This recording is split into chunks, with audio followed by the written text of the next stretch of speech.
Hey, good morning, everybody. Welcome back to another You Be the Behavior Consultant. I hope you've been enjoying the holidays. It's super exciting to be here with you again. I know it's been a while. I've been traveling, but I get to be home, so I'm very excited to be able to share this with you once again.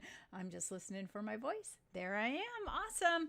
All right. I've done these kind of reflections on the past for the past few years, and sometimes I think, oh, what's the point? But boy, when putting this together, it was really fun, and it was really pretty revealing. Oh, and I see Cynthia's here. Yay, we're getting our regulars joining us again. And so I'm hoping you will enjoy it too. Yes, thank you. Thank you. Welcome back to you too. I hope you will enjoy it. I was really I don't know. I was kind of surprised at all the cool things that were accomplished this year, and I hope you will enjoy it too, because you are all a part of it, which is the really fun part. So again, if we've got some newbies joining us today, this is You Be the Behavior Consultant. We usually have a topic, which we'll explore in just a moment. I do have some questions for you, of course, to get you involved as well. We like your participation. Got some video examples to share with you, and we will recap it all at the end. So here is our topic. We are talking about what might be the top 10 animal training moments and some of the things we've learned from them. And of course, there were many more than that. I had to kind of narrow it down. So I've got some questions for you. Maybe what were some of your important moments in your animal training journey this year? I hope you had some progress. Did you learn something new? Or maybe you refined something you've been studying or practicing already. And maybe there's some things you're looking forward to diving into next year for 2025. I spent the last couple days actually really making a list of what do I want to work on next year? What do I want to see us exploring some more? What do I want to do next? Where do we want to go with things? And it's been really fun putting that together. So I've got some great ideas for us for next year. And I see we've got Steffi here as well. Thank you for joining us.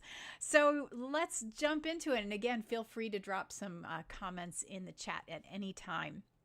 So, of course, I think one of the biggest things that we talk about here a lot is the constructional approach. And last year was the 50th anniversary, I can say that, of a very important paper by Israel Gold Diamond, the 1974 paper, celebrated its 50th anniversary. And that's a very big paper if you haven't read it before. I think it's in the 90s in terms of the number of pages to it. So it's a lot to ingest, but it really encompassed a lot of the things that we talk about here in animaltrainingfundamentals.com. So there's a lot to wrap your brain around. But what's really been exciting to see was just how many more animal trainers are grasping that information, embracing that information, sharing information. There were a number of presentations this year that were sharing practical application examples of using information that we've gained from the constructional approach. And there were more events that were centered around that information that included information for human learners, but also for animal trainers. So that was really exciting to see. This is stuff that wasn't happening, in years past. It's really growing and growing. And these events are becoming much more well attended. That image you see on the right there, that was just a few weeks ago. And I think their announcements were saying it was a virtual event and it was free, which was really generous of them. But there was something like over 900 people registered for that. And I was able to listen to it from the road. I was actually driving while I was listening to quite a bit of it. But it was really fascinating. There were some new things that I hadn't heard before. So again, this is why I say it's just, I feel like we're still in such a growth phase when it comes to this information. So really excited about where we're going with this information. And I hope you guys continue to go on this journey with me and with these other folks that are part of this community. One of the things that you may have noticed, I keep putting it in my announcements, is that we're hosting a seminar. The EASA Academy is hosting a seminar at London Zoo in June of 2025. And Joe Lang and Paul Andronis will be there in person, and there's lots of fun things going on there. I'll have some more information at the end, so you can gather that if you want to be a part of that. There will also be a virtual component to that. So again, if you can't be there in person, you can certainly join us online. So that's been really exciting to see. Oh, and Christy's here. Yay. Thanks for joining us. I'm glad you can be with us in person here.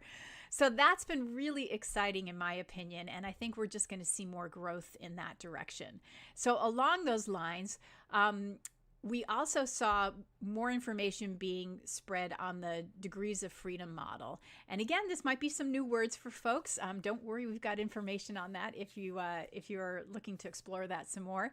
One of the things that happened earlier in the year is Joe Lang and I authored an article that appeared in Operance magazine about the benefits of considering degrees of freedom in the zoo animal community. And Joe also was in person in Italy for the IAZA Animal Welfare Forum. And so he spoke on that topic and some other topics as well. So that was really exciting. And again, we've got some resources for you in animaltrainingfundamentals.com if you'd like to learn more about that topic. And of course, that leads us into discussions about genuine choice. And I put together a presentation on genuine choice this year that made its debut at a few conferences. It was also at the Animal Welfare Forum in Italy. I also did it at the IAZA annual conference. I was also able to present it at the ZAA annual conference. And then that course is also available to members of animaltrainingfundamentals.com. So if you haven't seen that one, that's a really fun one because I think we have all these conversations about choice, but they may be more about apparent choice versus genuine choice. And so the nice thing about this presentation is it gives examples of genuine choice and how we can actually do it in our actual practice. Because, it's nice to talk about the theory and, what that might mean. But for us as animal trainers, I think we like to see what that actually looks like. And so this this presentation gives lots of examples, video examples of what that might look like. And it also challenges us to think about more ways to incorporate it in our practices, because I think we're still kind of at the beginning of this and figuring out how to incorporate this in our work. So I think we've got much more of this in our future. We're still kind of at the beginning of it. And I see Annette has made it. Yay. All right. So what other cool things happened in 2024? We've talked about degrees of freedom, which kind of leads us to talking about genuine choice. And that also leads us into talking about assent. And I know these things overlap quite a bit, but they are different, believe it or not. And hopefully for those of you that have been studying this material, you're starting to understand the difference between them all. So we did some assent workshops. We put this together. We put this workshop together, and it did make its debut at the IAZA annual conference, which was super fun. And then it's also been presented at several zoos now, and it's also scheduled for 2025. So we've got some more folks that are going to be able to participate in this assent workshop, which is really exciting. And actually, Christy, you got to take it.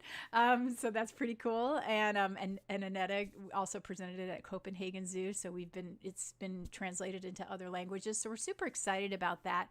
And again, assent, I think, is one of those words that is also kind of emerging in our community. I think for a long time we've said the word consent, but thanks to a paper coming from the constructional community from, I think that one was Awab and Anna Linehan, and she looked like, I don't remember. Best workshop ever. Ooh, very nice. Thank you. But yeah, we've got our folks that wrote that paper that helped give a concept analysis to compulsion, consent, and assent. So now we maybe have a way to really understand what's the difference between those terms. And that's what we tried to share in that assent workshop, and then also give people opportunities to try to apply it. And I think what I need to really thank the people that participated in these workshops is they helped us refine the workshops every single time so that we can be a little bit more clear. I think one of the really cool things that we discovered in the workshop at San Diego was, I think in one of the video clips, we are so accustomed to thinking about voluntary participation as participation, but and this ties in with the definition of compulsion, but compulsion basically says the animal's participating, even whether it's voluntary or not, so to speak. And so I think that was something that was really kind of making it hard for us to discern Is it compulsion, or is it basically assent with no degrees of freedom? So that was really interesting discussion for us there. And so I think when you participate in this workshop, it'll make more sense to you. But that was really kind of an eye-opening moment for us there at that particular workshop. Anyway, it's a fun one, and I look forward to more people participating in that workshop, because I think, again, this is going to be one of those topics that we continue to explore in 2025. All right, some other cool things that happened in 2024. Our global online animal training series, we explored superimposition with Annetta, who is here with us now. And this is interesting because I feel like now we say this word so often, but I think the cool thing about that presentation is it really gave us a visual to what that is, what that looks like. And I think for a lot of us, including myself over the years, we just became habituated to seeing superimposed contingencies and didn't really think they were a problem, to be quite honest. And we just sort of struggled through them until the animal finally did the behaviors we wanted. But I think her presentation really helped us see the issues with superimposition and what to do about it, so that we can be more compassionate animal trainers. So that one was a really impactful presentation, and I highly encourage people to go back and watch that one if you haven't seen it. And then back to our Ascent topic, we explored that even further with Ryan Talbot, and he gave us some really great practical application examples with wolves and goats, and how to make Ascent maybe more clear, I think, by using devices, so that you're not kind of guessing, did the animal give me assent or not, but just really make it very clear that, okay, the animal's saying yes or no to participation throughout the entire training session. And that's kind of the key thing with assent, is that throughout the entire training session, the animal has a way to give you information, whether it assents to participate or not. Excuse me, I just swallowed the wrong way. And then with Hannah McGee, what we loved about her presentation is that it was a research project. So lots of great data collection, lots of great graphics and visuals that really get you through all the detailed analysis of what it means to give assent. And I think that one is super important for people who are still trying to wrap their brains around the concept. It'll really break it down for you if you really want to get more detail and in-depth. And what we were really fortunate to receive from Hannah is we got a full hour and a half to discuss the topic. So she was very generous with her time, and so everybody's questions were answered. So I think if you are still trying to wrap your brain around the topic, that one's a really good one to get really in depth on what it means to get assent. So that was lovely. And then of course we got specific on some species stuff with Helene Wilkes. She gave us some information about penguin training, and I think that's one of the things we might be doing a little bit more of in 2025. We might be looking a little bit more at some species-specific training things. So I kind of have that outlined for the future, so keep an eye out for that. I'm going to take a little sip of something right now. Usually by now I've played a video for you, so I get to take a little break. But we will be looking at some videos. Hang on there. And then also in our global online training series, I put together something about facilitating proper attribution. And this was a pretty in-depth course. And it basically explained how ethical practices in intellectual property and proper attribution can raise our community up. Because I think this is something that we haven't had a lot of pressure to do, or a lot of experience with. Maybe we haven't been taught that skill very much. And of course, it can help make us feel more comfortable about sharing information, about being creative and being collaborative. It's a super comprehensive course. It's going to, if you haven't taken it yet, it tells you everything about citations and what should be cited, and gives you resources on how to cite.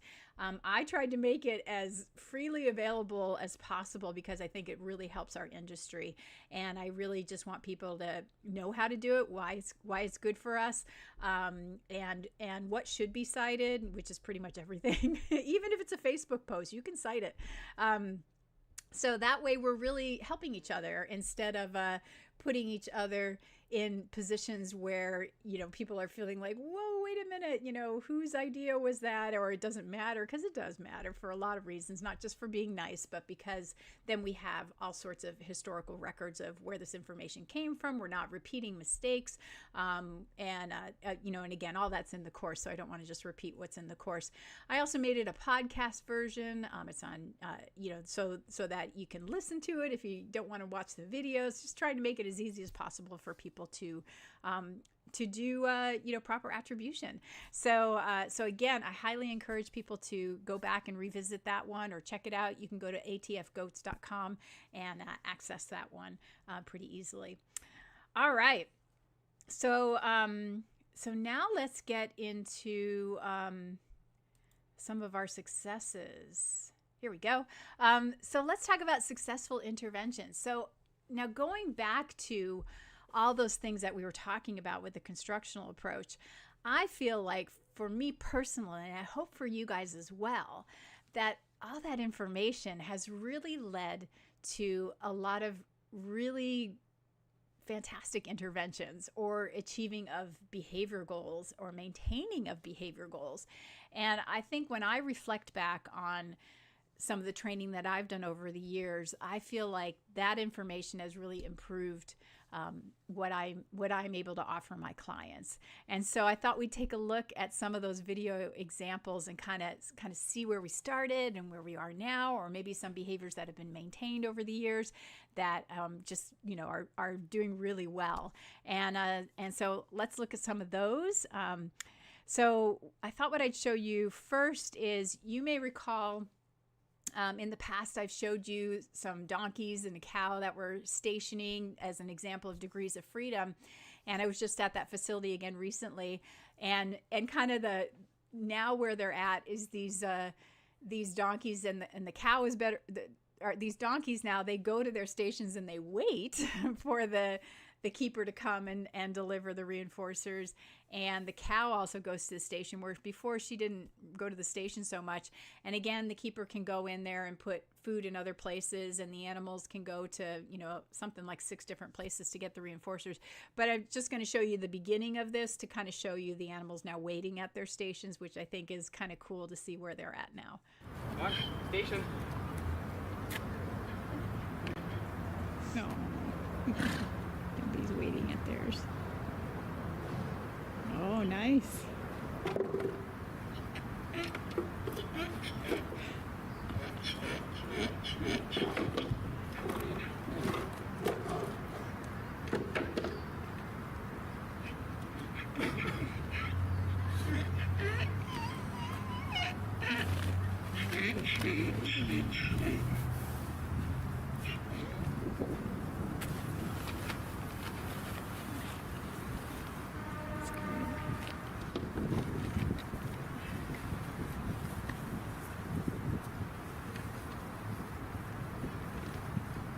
She waits too.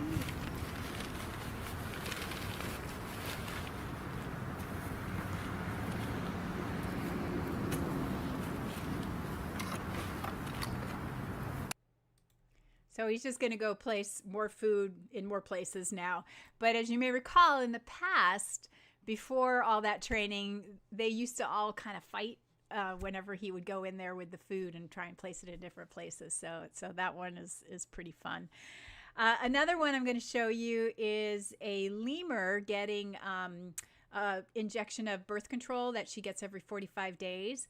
And so a few years back, was the first time that we had trained that injection, and I was there. I think I was there for like 3 days or something. Oh, bravo from Cynthia. Thank you. And that's amazing. Yeah, it's cool. It's just looking better and better. So they're doing a good job there. With this lemur, I think it was like on my first visit that in 3 days, we basically were able to give her we just put the needle in and pulled it out. But now I just want you to see, that the behavior is maintained. Every 45 days, they give her an injection of birth control, and just want to give you, the video of what it looks like. And they've refined it over the years. And one of the things that we talked about with this facility that has been really helpful for them is that and I've talked about it before with this group here, how, for me, when I am giving an injection or talking, one of the things I may basically talk about it for myself is that when putting the needle in, if I feel any pain, I will take it out and I'll move it to another spot and start to put the needle in. And if it doesn't hurt, then I'll finish and give the injection. And so I'd shared that with this team here, and the person you'll see giving the injection was telling me how that's made such a huge difference for her, because when she does that, when she goes to give an injection, she'll start that, and if she starts to put the needle in and the animal moves away, she'll just pull it out and she'll move to another spot, and then she'll start to put it in. If the animal doesn't move, she'll continue to give the injection. And she was saying how for her, it's also helped kind of teach her that she can slow down the process. It isn't just get that injection done. It's just, okay, let's do this in a way that the animal hopefully doesn't feel it and it's relaxed and comfortable. We also talked about with the birth control, it's kind of a larger quantity of fluid. And so they are considering seeing if they can split it up into two syringes, and so perhaps that might reduce the possibility of pain from a larger amount of fluid being injected. I don't recall if in this video the animal moves or not. I don't think it does, but just something to consider, as well as all these things that we can do to make sure that we don't have any aversive conditions happening, so that the behavior doesn't break down. But in any case, I'll show you this example. So this was an actual injection of the birth control. Oh, look at her. You can see she's already ready and waiting. She's like, come on, let's do it. I'll be like, I can't wait. I can inject my left hand, but I kind of don't want to. Oh, right here. Yep, he's fine. Good. Good. I don't need to look at her. Okay, just right there.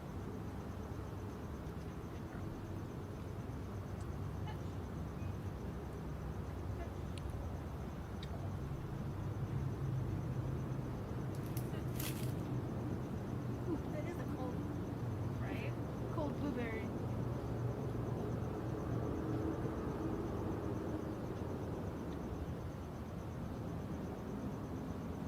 Like July.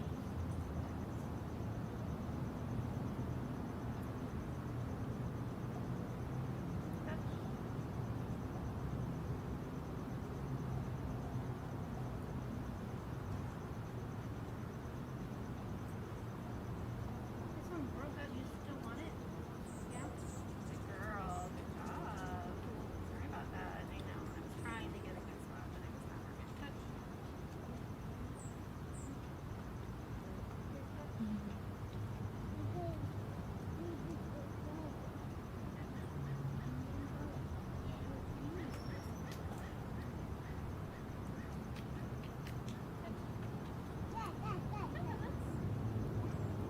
Do you want to practice the other way? See if I kind of bent that needle?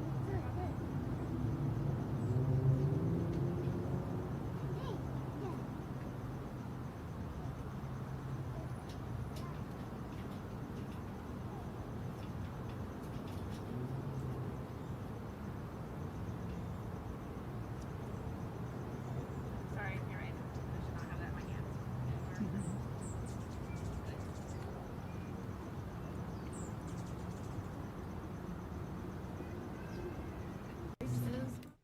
So they go both ways because they want to be sure that they can inject on both sides. But the tendency tends to be, if you're right-handed or left-handed, people have a preference for a certain side, as you can imagine. All right. So I wanted to share the gorillas. You may recall these gorillas that were uncomfortable with doors being closed. Yeah, no, it says interesting information on injections. Have to remember that. And we hope to give you some more good stuff on injections in the future, maybe for 2025. Yeah, so on the gorillas, you may recall these gorillas that were uncomfortable with having doors closed. And so I'm going to give you sort of the before video and the after video.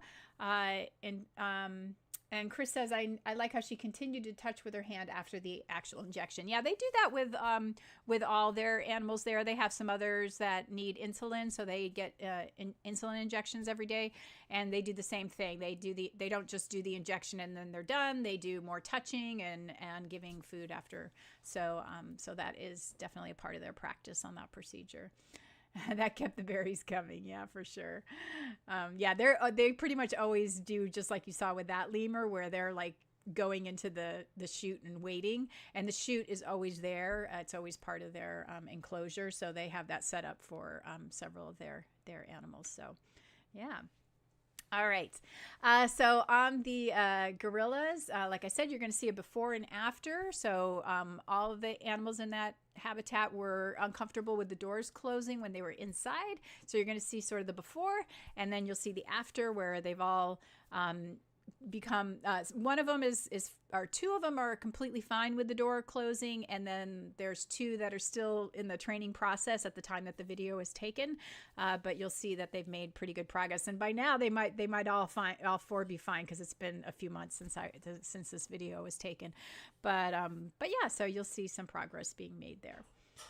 So it might be a big one, yeah. So this is the before. Okay, it's all right. So just stay there for now. Story of your training session that we did before.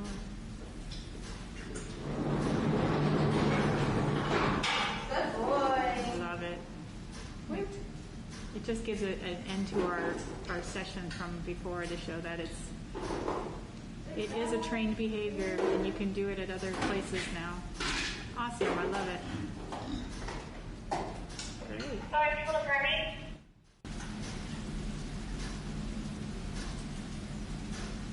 This is also a before section here. So we have the other one coming in over here. She wants her. Before. Oh, we lied. We lied. She has it. So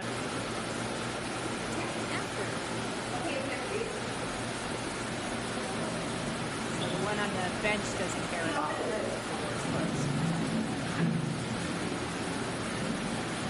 But the one on the ground, she's still a little... Okay, 75.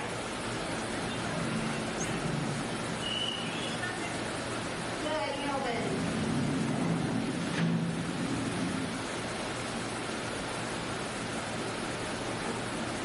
Over 75.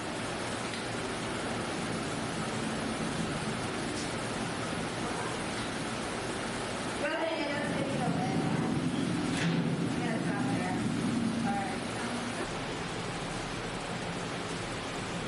And this was the last one. And again, just a little bit unsure, but making good progress.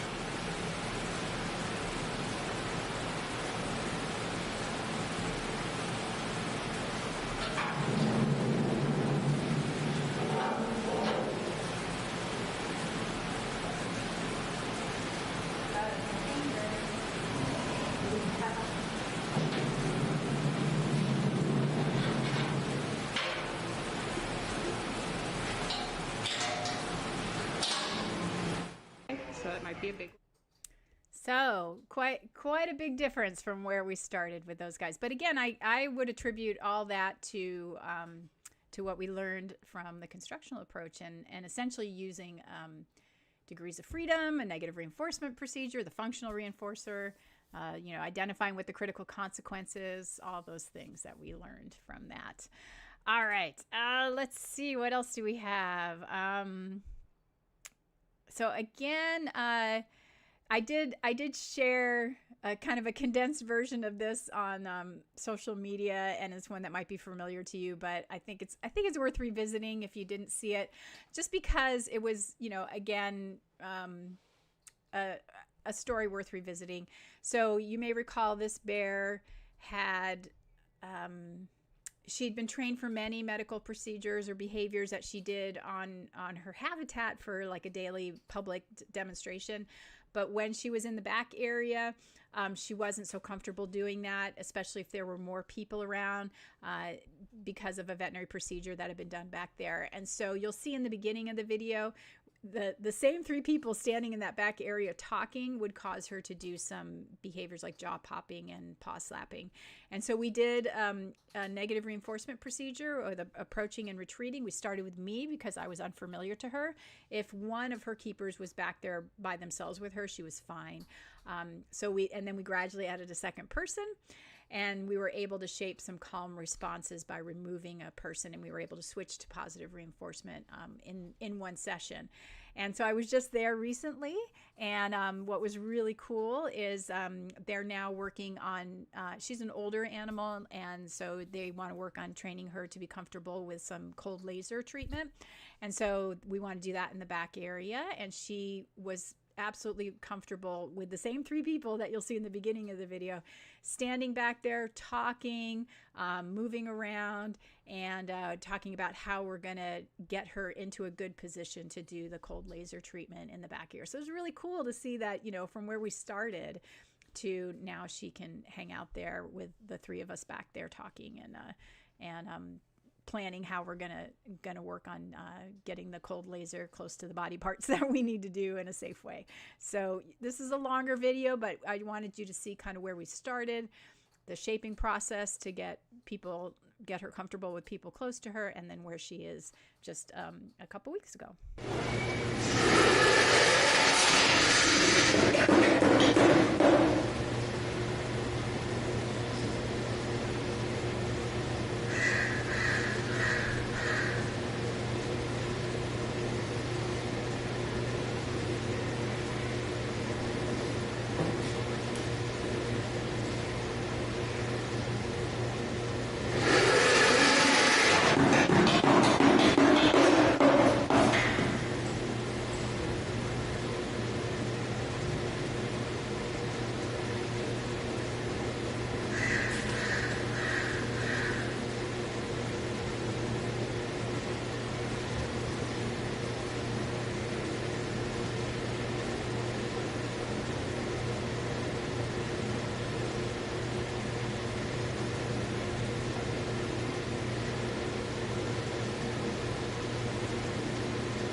So there's our shaping to get two people in there.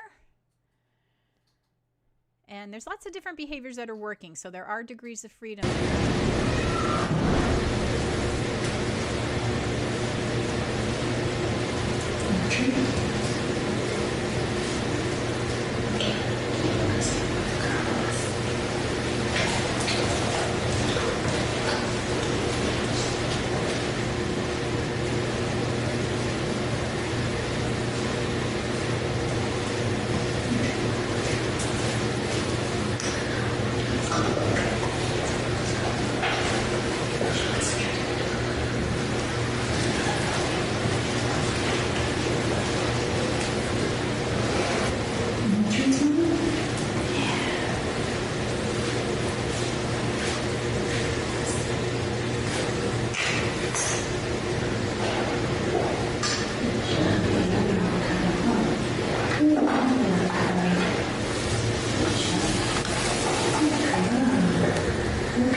Lay it down faster.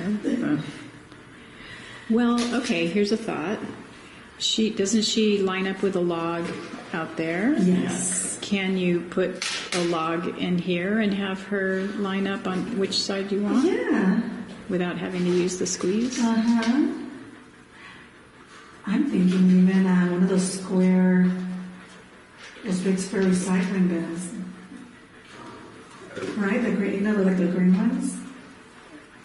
Yeah. Something she can't just move.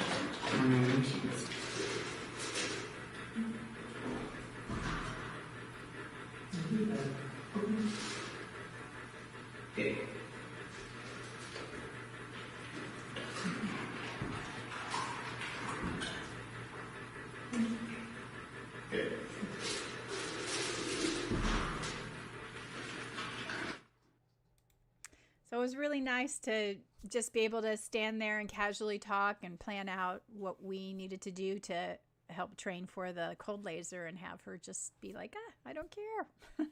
So that was really awesome. All right. Let's see. Who else do I have for you? Again, I shared this one on social media, but if you want to see a nice example of the process, if you watch the Superimposition presentation with Annetta Peterson, she also has a really nice example of the process.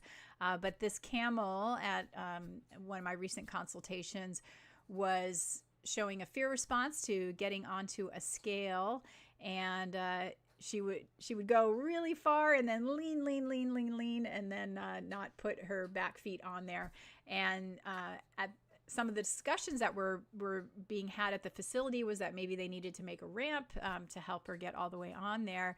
But to me, what I was observing was it was more like there was something aversive about it. And maybe something had happened. Maybe she had, hit it with her feet in a certain way that made her feel uncomfortable. I don't know, because I wasn't there for other training sessions. But the information we saw was that maybe we needed to change some of our strategies, our training strategies, to help her be successful. And so that's what we did. And so similar to what you would see in the Superimposition course, we use those same procedures, and it took about 15 minutes, and she was stepping on the scale quite comfortably. In fact, when we walked away and ended the training session, she had gone back and stepped onto the scale all by herself and was just standing there waiting. So that was pretty fun. Did she do it right away the next training session? No, we still had to go through some of the shaping steps again, but she did get on it again. So it was pretty cool to see how everything comes together. So this is just a little before and after video, kind of a short one, but you can see the difference.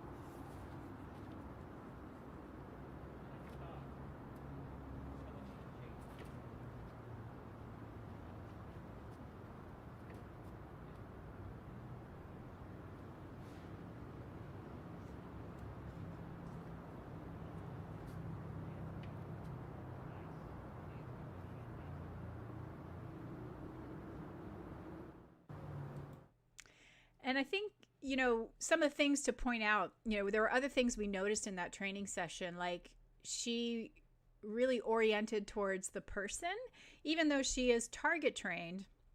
So some of the things we refined is that, the person needed to stand on a ladder to have better access to her. So placement of where that ladder was very important. Even though you could stand on the ladder and extend the target farther, for her, the orientation towards the person was a more salient stimulus than the target. So those are some refinements that were important to helping her understand where to go. So, you also have to look at other things, and these are important to keep in mind.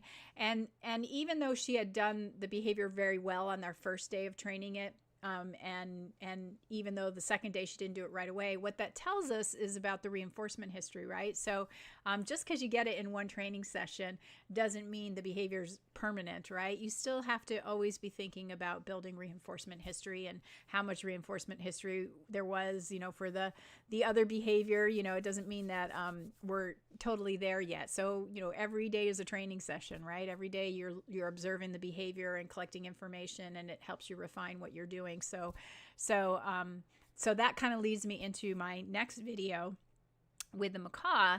We have some, I've shared videos of this pair before who, they are like a lot of parrots and that may show aggressive behavior around areas that are perceived as territories. And so this behavior may be very successful for them in driving other animals or people or birds away from their perceived territories. And so that gets reinforcement history for them. And our goal is typically to build reinforcement history for other desired responses for us so that the aggressive response isn't the one that they use so much. And so that means that every time we're interacting with them, we have to be thinking about, okay, what behavior is getting more opportunity to be used.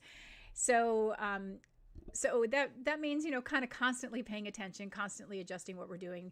And sometimes it's hard to take that step back and slow down a little bit and say, okay, I got to take 5 minutes here and remember this is what I want to reinforce so that the animal chooses to use this response instead of this response. And so I think that's a kind of a constant battle sometimes for us to remember to do that. And so you're going to see this macaw use some of that aggressive response for getting on a stick. And we kind of wanted to help the team get back into the strategy of, okay, what do we need to do to help remind this guy that he can use these calm behaviors instead? So what we did is we went to a space where he was more likely to use calm responses, a place where we could get more distance from the animal so that we were more likely to be able to reinforce calm responses. So we're setting ourselves up for the right response, right? And so I'm going to show you a little bit of the undesired response in a place where he's more likely to use that response. And then I'm going to show you what we did as an intervention where he was able to give us, the really good response and how we're setting this team up for more success with this guy. And again, it's an ongoing thing, right? But again, something for all of us to keep in mind whenever we're seeing behaviors that we don't like, and how do we keep working towards our behavior goals. So we don't like that. So how do we get success? Well, out here is much more likely to let us get on. Clean up to Addie. 220. Just high. On my way, going there.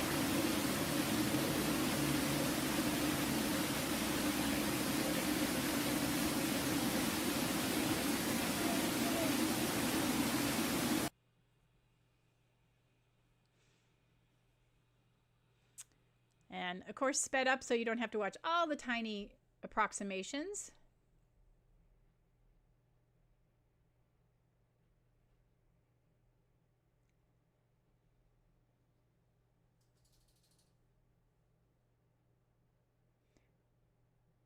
But Megan's doing a really good job of trying to reinforce his calm body language as best she can.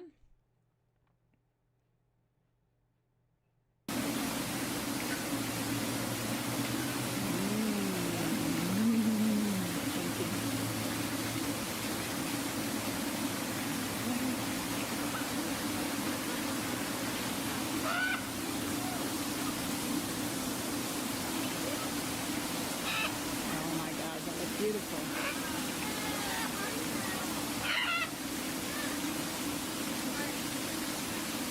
was fantastic. That was beautiful. Fantastic.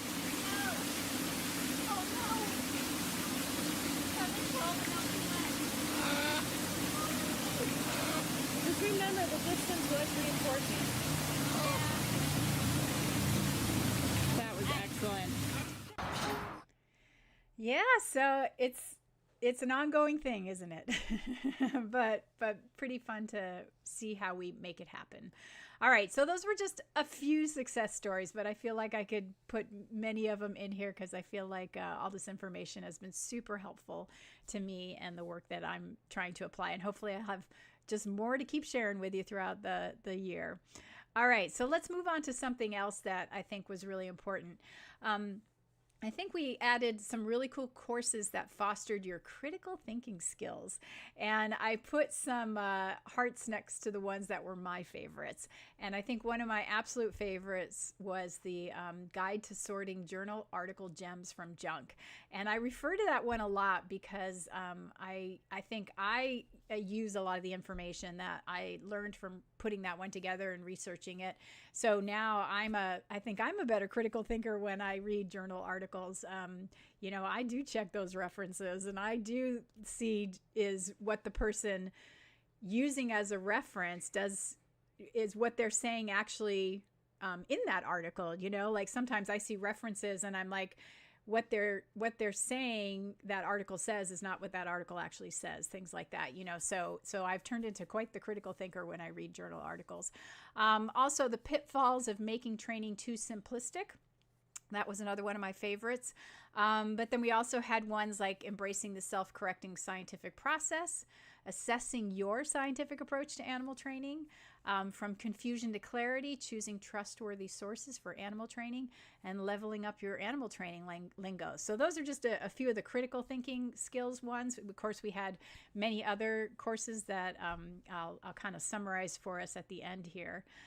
And then some of the other cool work that we did, we had some cool new resources come from trade organizations that, I was fortunate to be a part of. So the IAZA animal training guidelines are coming out in all sorts of different languages. So we've had a few come out in 2024, and there's more coming out in 2025.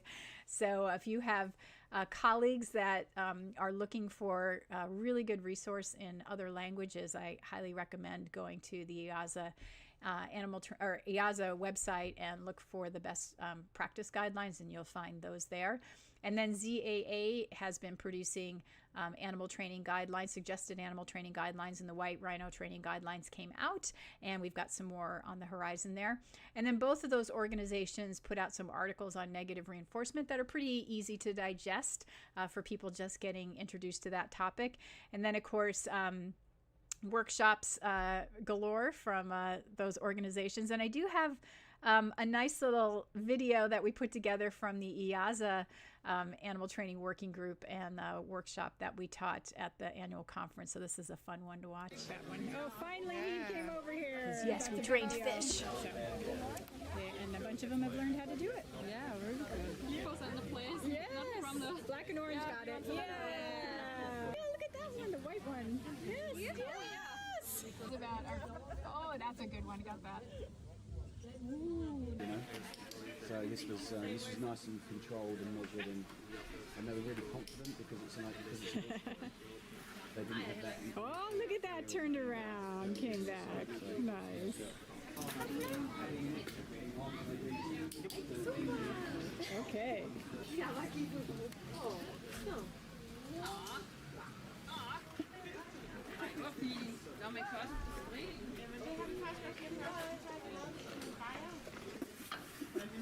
He's like, okay, that I can do. That I can handle. There you go. Nice.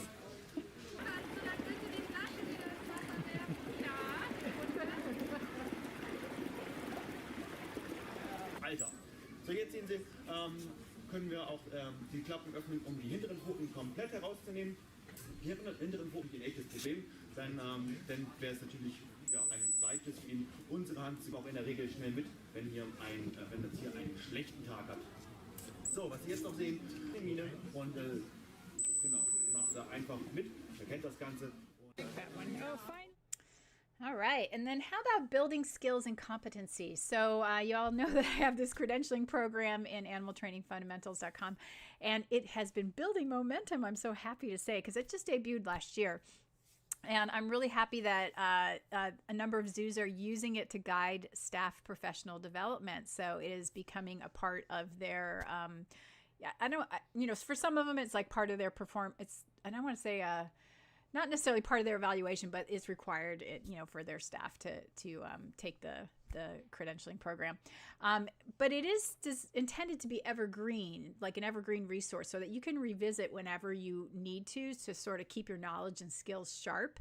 And I will say that there are going to be some new features coming to it in 2025, so stay tuned. I will make an announcement about that when it's ready. I'm very excited about it. I've been working on it since I've been home, and it's getting ready. Woohoo! I'll let you know, though, so hang tight. But the main thing I want to say about all this stuff is that, gosh, it's the biggest thing when I was putting this together is that I realized that all this stuff is quantifiable. And that's what I was saying about, we're kind of data driven as scientist practitioners. And so when I started adding it all up, there were 32 new courses that came out in animal training fundamentals this year. And there were 4 podcasts and 6 blogs and, 1 new workshop developed, the one on Ascent. And so that meant 43 new educational resources for people, which is amazing.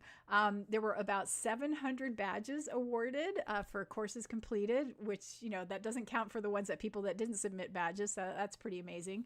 There were 58,000 hours. Is that right? 58,000? Or no, 58. I don't know. A lot of hours watched on YouTube. So that's amazing. People are learning stuff. For me, I had 145 days teaching on site, which was, great hands-on opportunities for people to, learn about the practical application. I did 3 virtual presentations. So more that means reaching more people via the internet there, which is really fantastic.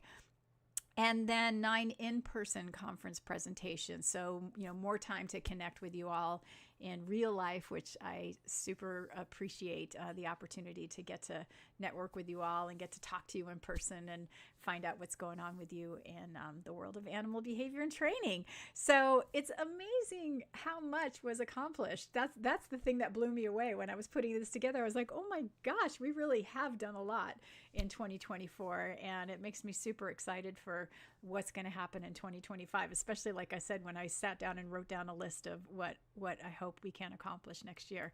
So to kind of recap it all here, I hope my efforts to create, compile, and apply and share evidence-based information have been helpful to you as you strive to reach your animal training goals. And I hope also that the information inspires you and that you're seeing, those transformative results in your animal's behavior.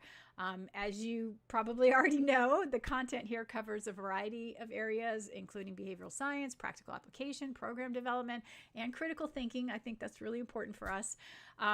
So your personal growth not only transforms animal behavior, but I think it also shapes our industry and guides the future of animal training. And I think it's really, really important. So I really appreciate you being a part of my 2024 journey. And I look forward to sharing 2025 with you. So thank you so much for being here. And I do want to let you know we've got some in-person events coming up in the future. As mentioned earlier, we've got this amazing event in June. If you are anywhere near the UK, you can come and join us in person. There are only 100 in-person seats available, mainly because we've got some live training demonstrations, and it's difficult to manage so many people for those live demos. So that's why it's limited for the on-site, but there is a virtual opportunity. So if you want to make sure you can participate in the lectures and things like that, you are absolutely welcome to attend virtually. So please do participate in that. And then if you are anywhere near Seattle, Washington, or would like to come to Seattle, Washington in February, there is going to be 2 animal training workshops, one on giving and receiving effective feedback, and then the Ascent workshop is going to be there as well. And so those animal training events are on February 12th, but it is a semi-annual meeting, and there's going to be other workshops that are related to zoo professionals, so you can come attend some other things as well. But that happens to be the day when when the zoo events or when the animal training events are happening. So you can go to zooassociation.org to register for those. And I forgot to mention, you can go to iazo.net and Academy courses to sign up for this one here. All right, and hey, there's a citation for this one if you want to cite this one. And of course, if you like what we're doing, you can shop our merchandise. You can support us by getting on our newsletter, sharing the videos, becoming a member of animaltrainingfundamentals.com. And as mentioned, we have the credentialing program, which is included in your membership. And here are ways to join us. We have a monthly option. We have the annual individual, which is a significant savings. And then, of course, if you are a facility looking for ways to, foster that professional development for all your animal caregivers, we do have this right here. And it's also for really any level in your organization. All right. And I see some comments here. So it says, thank you for everything you do. Is so appreciated. Have a wonderful 2025, because if you do, we will too. Oh, that's very sweet. And Al says, congratulations. You're making a difference in the animal training industry. Looking forward to your continued success. Thank you for all your work to help us learn. And are you going to be at ZAA? Yes, I am. I will be there. I will be in Seattle. Near Issaquah, I think is what it is exactly. So yeah, I'll be in that area in February. So I look forward to seeing some of you there, I hope. And Doreen says, thank you for everything. We enjoy this very much. Have a wonderful 2025.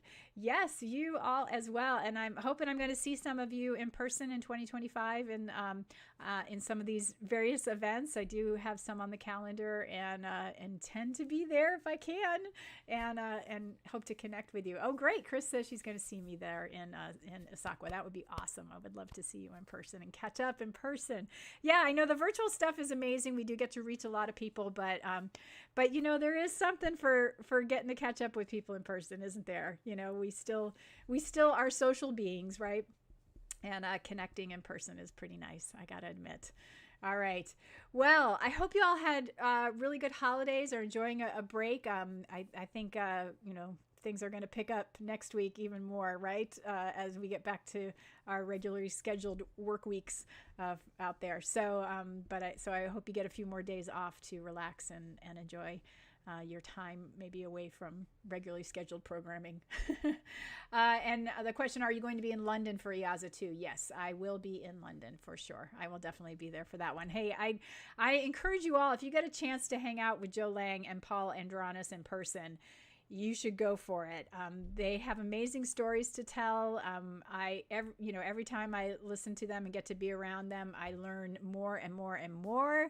As I've mentioned before, these guys are retired. They have no reason to be out there doing this in terms of a business agenda. They're not making money off of doing this. They're really just sharing good information, and they're really quite generous in what they have to share. And they are the people who were there, boots on the ground, doing this research, describing the science. They've worked in so many different capacities in this field, developed so many things. Really incredible pioneers in the field. And so we're really fortunate to have the opportunity to be around them. So I would not miss the opportunity if I could help it. So I know not everybody has the ability to go to London, but if you see other events, I would take advantage of that and try and get there if you can, just to spend some time around these folks. They're real important people in our field. So yeah, I will be there. There is not a Tower Talk scheduled for tomorrow. According to our regular calendar. So I don't have one on the calendar for tomorrow. Sorry about that.